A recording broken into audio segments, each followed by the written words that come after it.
Buonasera a tutti, siete voi, tenora de oie, di Decche de Sant'Andria 2020 Kimbe. Bene, siamo tornati a Inocche, oggi è una bella die, sono essi che si presenta a Cabina come poi lo vediamo, insomma, ecco, su che lo si presenta de goie, ecco, in questa nughetta che sono a Vassanne, da Palagnetta, si che sono venendo a costare, però su che il galo libero, insomma, ecco qualche occasione sta arrivando a Saida, mi nasconde questa fotografia, come sono poco così illuminato. Questa fotografia è del 15 minuti fa, ma che lo cambia da un momento a l'altro, ecco qua la situazione. E te non era su Saravallo non era che hanno attacco culanne, e a Saldecche già che sono come praticamente mezzo cocolato, poi a Sassonica già cocolato su tutti, spalazzato un pacco verso l'Alduasa, e il resto a gai mezzo cocolato poi sul resto di salire. Decche 7 gradi temperatura massima, decche gradi temperatura minima. Quindi fatta escursione termica minore in questo dire, insomma. Crasa, Martesi, mese cocolato potuto salire, insomma, non cambia. Decche 7 gradi la massima e decche gradi la minima che oggi è tutto. Amo io pure un toccamento e dolo, amo che il molto zio Tiredda, Salvatore Calvisi, con noi Tiredda, a 92 anni, marito di Caterina Vargiu, la sorella di Antoni e di Subiate Francisco, babbo di Giovanni Graziano. S'interro e stoie l'unici re che in vizia sa stresa e mesa in sacrea de Santo Giorgi. Condolenzias e pazienza a sua famiglia, tutto da parte dei vizi TV. Basta non sbaglio, vabbè, insomma, è un nome invece di sa, ma l'amo a correggere.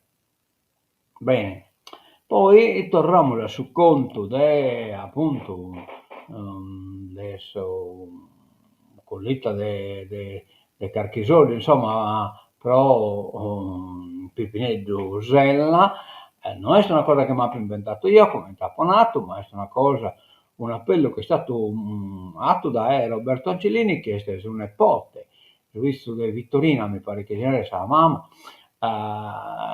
e comunque il suo conto corrente è beato un sbaglio, e sì, ma beato un sbaglio. Dopo il Santa Bartolo con su zero, che pare zero, non è uno zero, ma è una O.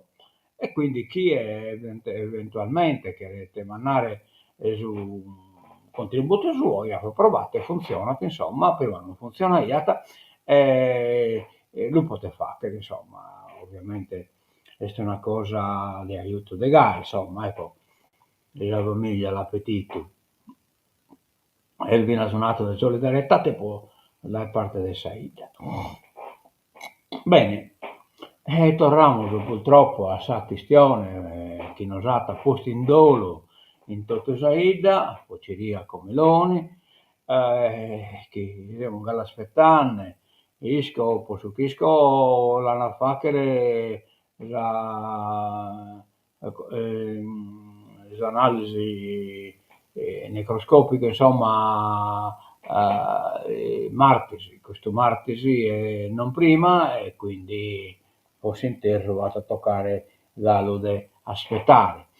L'auto ha investito un cinghiale, disposta l'autopsia sull'ortopedico di Biti, un medico esperto e solare. I colleghi ricordano Ciriaco Meloni, morto venerdì notte in un incidente. Era una persona sempre disponibile, che non guardava mai gli orari. Pietro Zedde ricorda il collega Ciriaco Melone, il medico 44enne deceduto venerdì notte sulla Sassari Olbia. Nello scontro fra la sua auto e un cinghiale. Una personalità instancabile nella vita e nel lavoro. Nella notte tra venerdì e sabato viaggiava verso Biti, suo paese natale, non solo natale, ma Istria, dove la mattina dopo aveva vari appuntamenti nell'ambulatorio, chiesti no, che l'ambulatorio, insomma, appunto in sa sede in Beste Bizi TV, e per queste ragioni non si era fermato a Ossi, dove viveva. Ah, ecco, viveva in Ossi, non di Schiaffo. So che era a cena con altre persone per festeggiare il pensionamento di un medico e alla fine ha voluto prendere l'automobile. ricorda il collega. Durante il viaggio la Panda rossa dell'ortopedico è finita contro un cinghiale comparso all'improvviso sulla carreggiata. Impatto violento e inevitabile sulla statale 729 all'altezza di Proalia, e per Meloni non c'è stato niente da fare. Adesso, mentre si attende l'autopsia disposta dalla Procura di Sassari, è il tempo dei ricordi. Stessa cosa dei ricordi.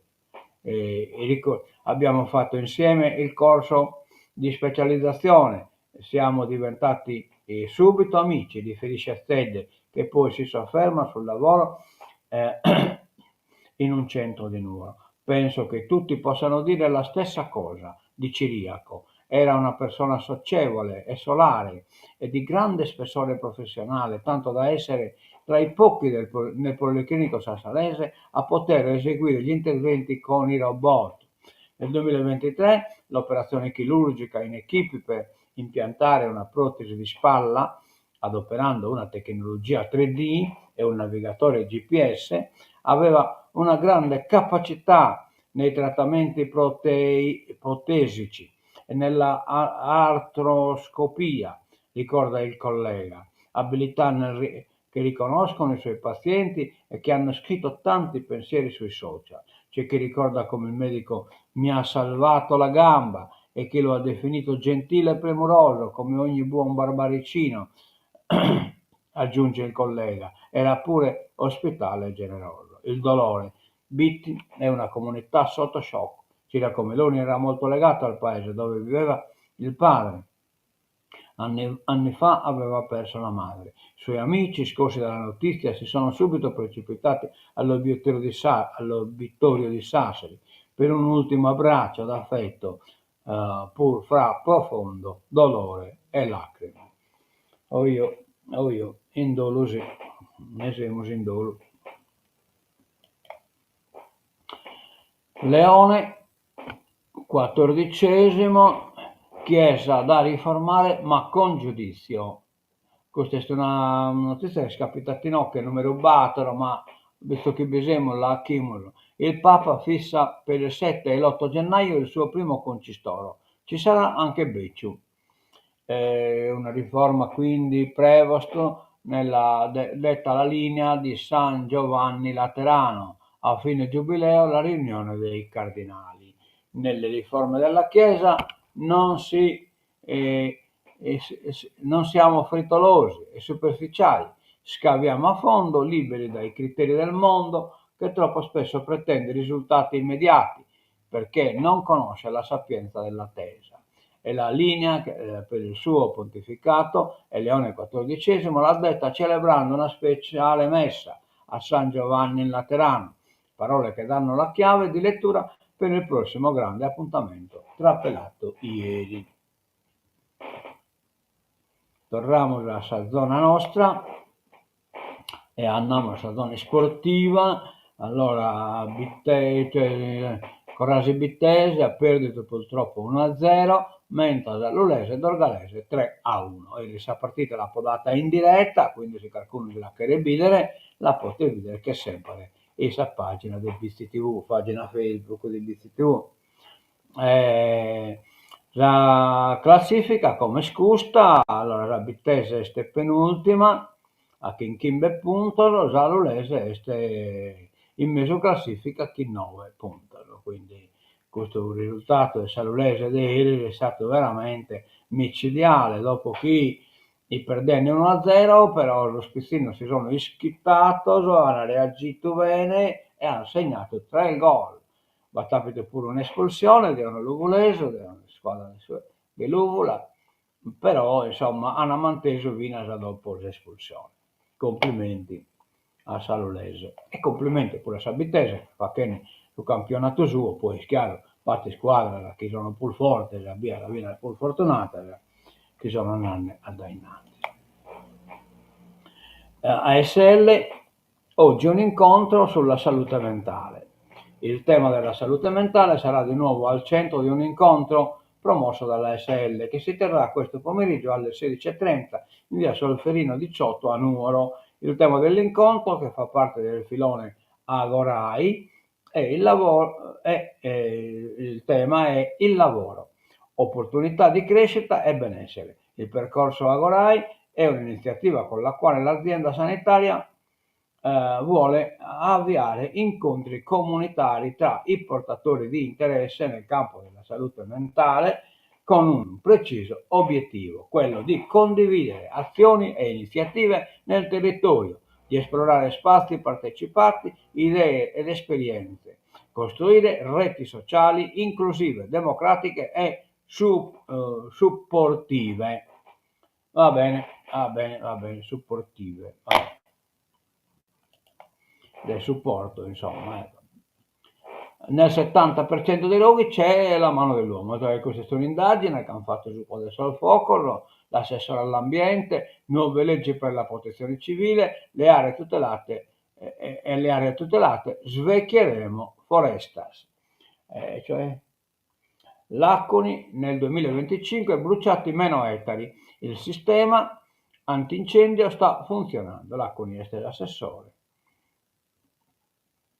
Rosanna Laconi. C'è sempre la mano dell'uomo dietro i roghi che devastano la Sardegna, con un rapporto di 70 a 30 tra dolo e colpa, tra cause volute e noncuranza. A fine ottobre è calato il sipario sulla campagna antincendio 2025, che consegna un'isola meno bruciata rispetto al 2024, ma segnata dalla dinamica di sempre.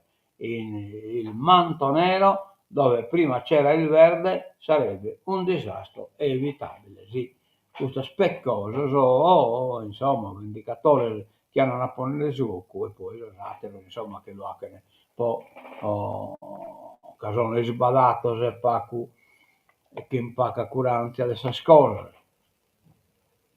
Emergenza cinghiali, sindaci in Arana è un'invasione, dovete aiutarci, no che pure Salvatore appunto de Ciriaco Meloni. L'incidente mortale sulla Sassari Olbia riaccende gli appelli dei primi cittadini. Falconi, Anci sono troppi, chiediamo un intervento coordinato della regione. L'esperto, la caccia ne aumenta il numero, ma è a Santa Teresa via al piano per le catture. La sindaca gallurese narrata costretti a triplicare il lavoro degli operatori ecologici. Nella foto c'è la piccola Lulu, una piccola femmina di cinghiale salvata e che si gode placida del riposo a bagno in una vasca in mezzo alla natura.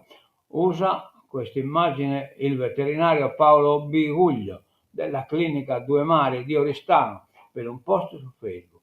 Entra nella discussione social nata a margine dell'incidente fatale all'ortopedico che sulla Sassari Olbia con l'auto ha centrato un cinghiale.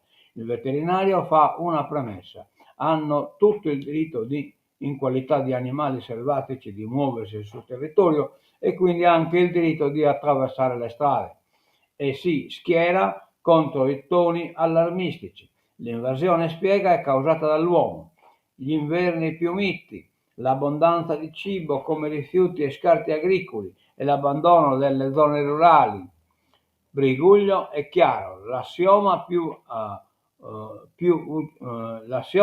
uccisioni, meno esemplari in circolazione è tutt'altro che corretto. Lo smonta così: l'uccisione indiscriminata, senza effettuare nessuna programmazione e selezione, esita,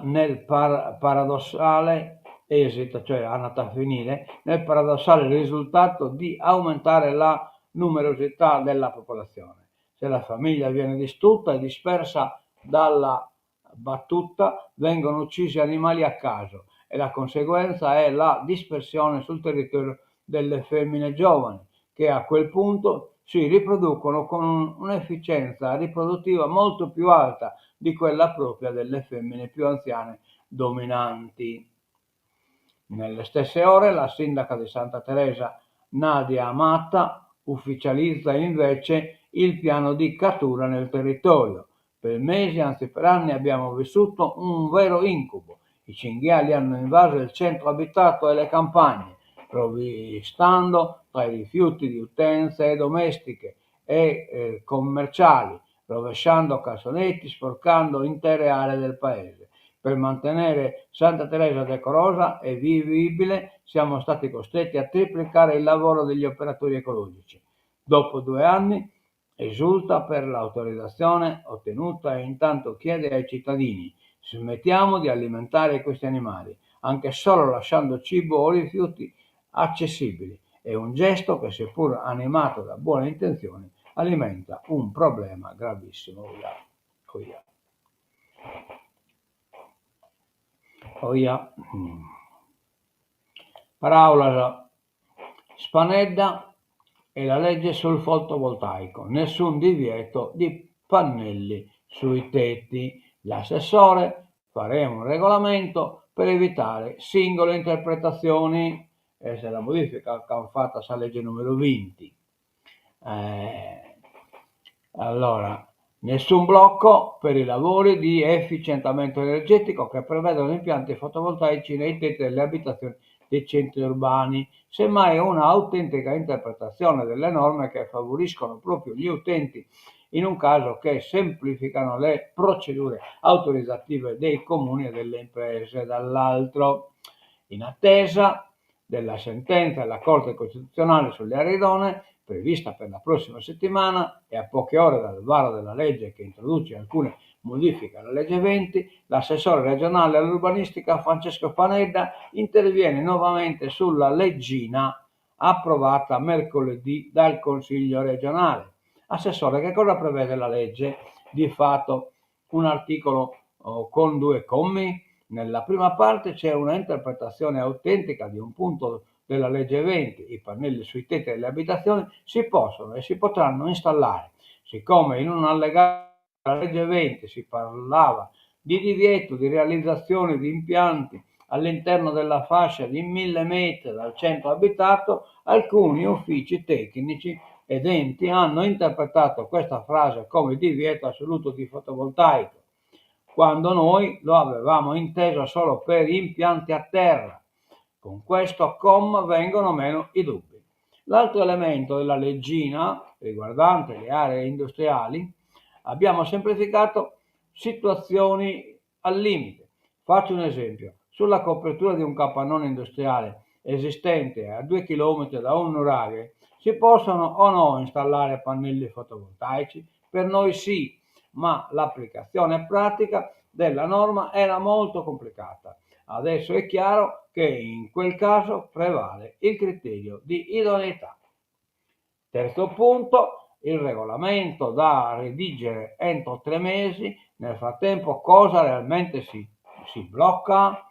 Il regolamento che andremo a fare riguarda le aree non idonee e quelle ordinarie, in realtà pochissime. Nelle poche aree ordinarie il progetto può essere realizzato solo se passa l'istruttoria approfondita con non semplificata come nelle aree idonee. L'articolo 3 della legge 20 prevede che nelle aree non idonee sia possibile fare comunque interventi su proposta degli enti locali dopo una verifica con le comunità, cui segue un'istruttoria anch'essa approfondita. Va bene.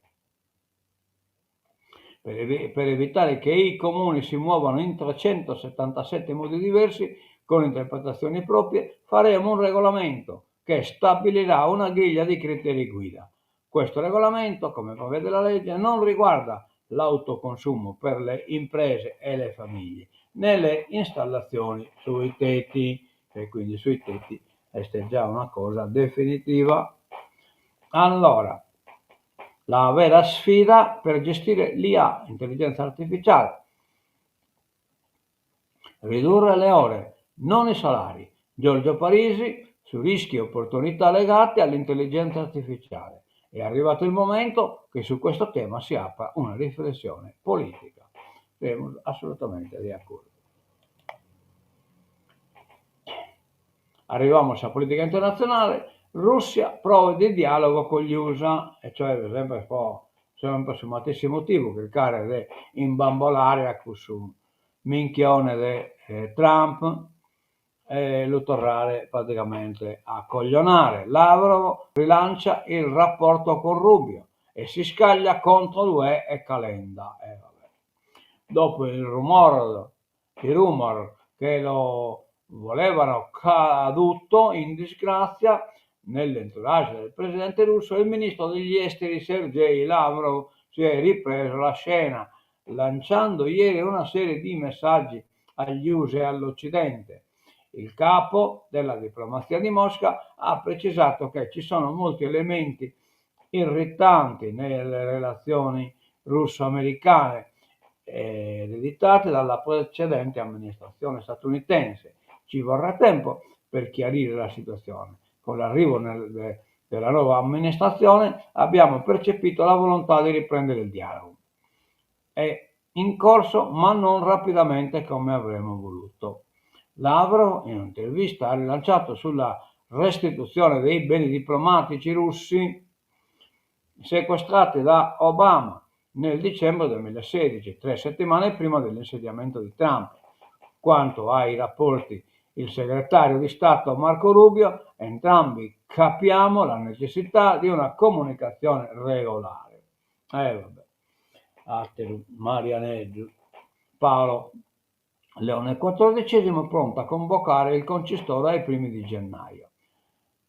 Ieri, subito dopo l'Angelus, nuovo appello del pontefice per la pace. A proposito, penso che oggi siamo partiti Don Tottoni e Pascale De Melas in Argentina in una operazione missionale, insomma, ecco. Poi siamo l'opportunità e lo siamo solo a intervistare.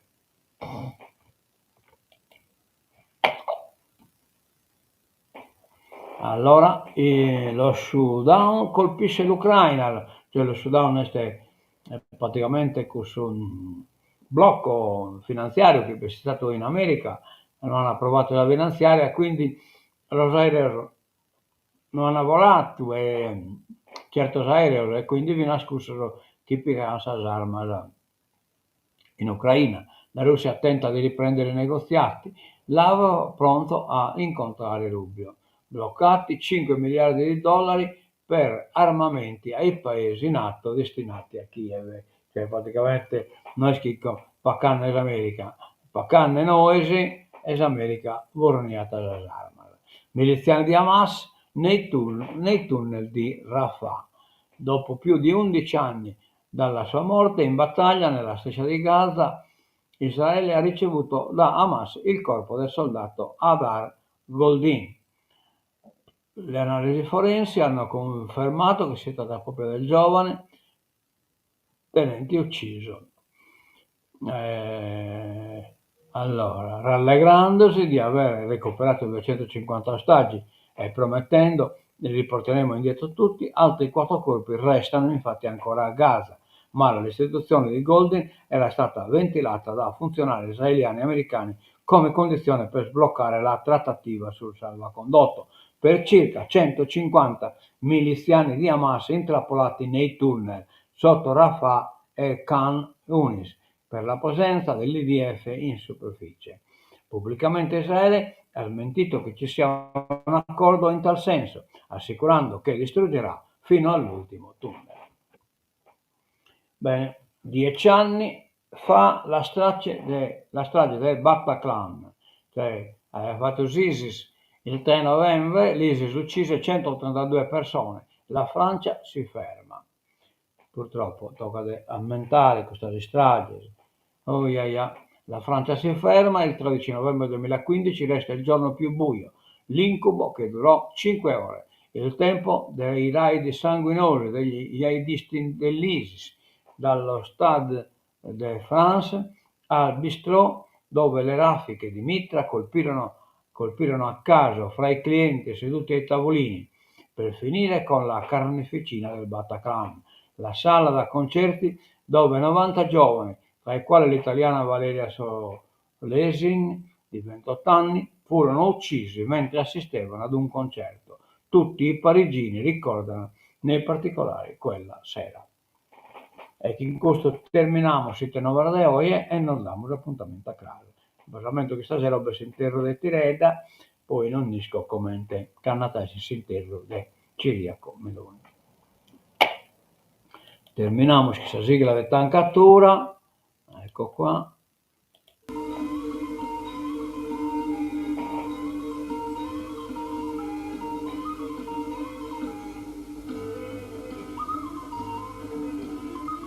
Commenti. Venerdì ecco tu, buongiorno, Giovanni Villa, Curso Minchione del Trump.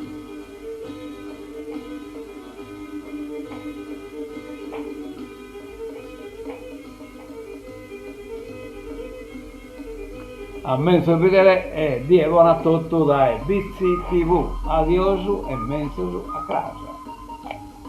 Bene, bene, bene.